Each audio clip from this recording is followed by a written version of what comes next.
On the day I met the doctor, I was already fearing for my life. I didn't think things could get any worse than they were. I was wrong.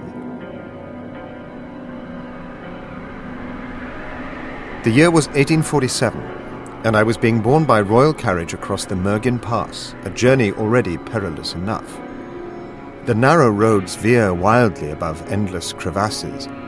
I hid inside my carriage with the dark curtains pulled, whimpering softly.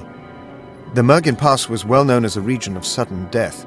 Many wandering souls had breathed their last up on those chilly climbs. I had heard terrible, dark legends concerning the area. It was said that for 40 years and more, many a traveller had come to a bad end in that awful zone. What made the crossing even worse was the weather we had been suffering that winter.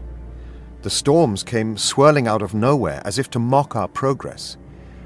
But I was on the worst and most ruthless deadline of my career. The driver and the royal footman, who in truth were little more than my jailers, were trying their hardest to get me to the palace on time. It was beginning to seem hopeless, yet we all knew that my very life depended on it.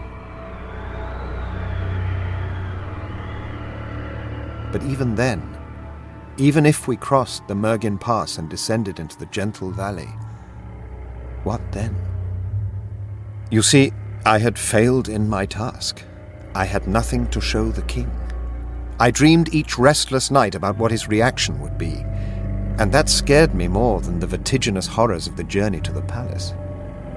But then, just as things seemed as ghastly as they could be, something completely unexpected happened.